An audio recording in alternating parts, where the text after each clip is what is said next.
Assalamualaikum. Bagaimana kabar adik-adik hari ini?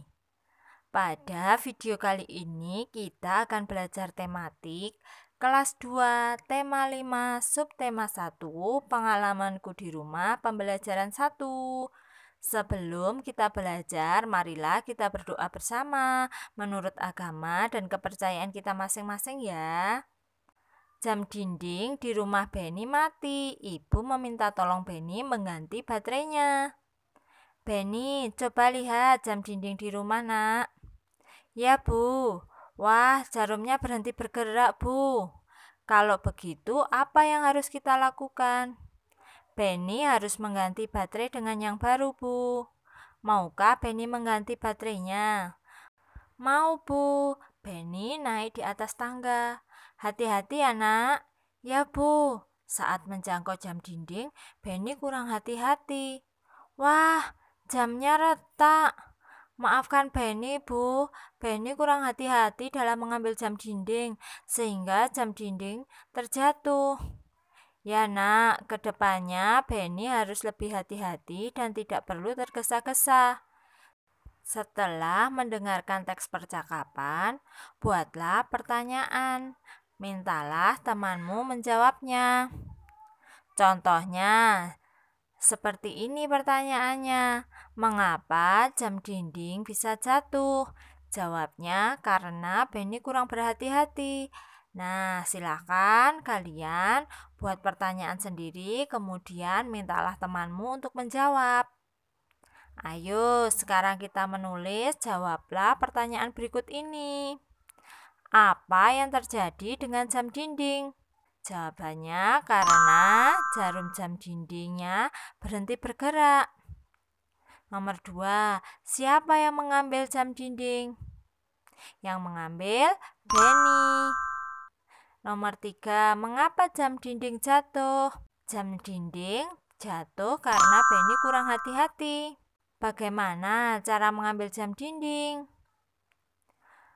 Cara mengambil jam dinding dengan cara Benny harus lebih hati-hati dan tidak perlu tergesa-gesa. Benny telah menjatuhkan jam dinding. Apa yang dilakukan Benny kepada ibunya? Yang dilakukan Benny kepada ibunya yaitu meminta maaf kepada ibu dan berjanji agar lebih berhati-hati lagi. Gambar berikut menunjukkan sikap santun. Sikap Benny santun kepada ibunya. Latihlah dirimu seperti Benny kepada ibu. Benny menggunakan bahasa yang santun dalam meminta maaf. Benny ingin mengukur panjang jam dinding. Alat yang digunakan adalah penggaris. Penggaris disebut juga mistar. Bu, apakah nama satuan pada penggaris? Benny lupa nama satuannya. Satuan ukuran pada penggaris adalah sentimeter. Sentimeter disingkat cm. Bagaimana cara menggunakannya ya, Bu? Cara menggunakannya adalah sebagai berikut.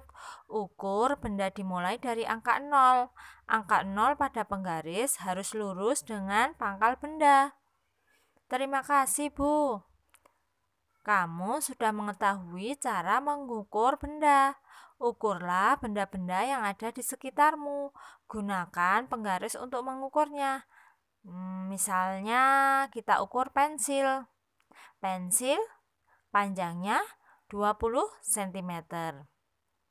Nah, kalian cari benda lain, kemudian kalian ukur ya. Kamu sudah dapat mengukur panjang benda di sekitarmu. Perhatikan gambar berikut. Pilihlah benda yang dapat diukur dengan penggaris. Berikan tanda centang pada gambar berikut. Kak Anis beri contoh ya. Benda yang dapat diukur dengan penggaris yaitu meja. Nah, adik-adik pasti tahu. Coba cari yang lainnya ya. Ayo, sekarang kita bernyanyi lagu Pelangi-Pelangi. Tahukah kamu tekanan nada? Tekanan nada pada lagu ada 2, nada kuat dan nada lemah. Perhatikan catatan penting di bawah ini. Selanjutnya, garis bawahi teks lagu Pelangi-Pelangi, bunyi panjang dengan garis merah, dan bunyi pendek dengan garis biru ya. Demikianlah pembelajaran tematik hari ini. Jangan lupa klik like, komen, dan subscribe agar kalian dapat berlangganan pembelajaran tematik secara gratis. Dan jangan lupa share ke teman-teman ya. Terima kasih. Assalamualaikum.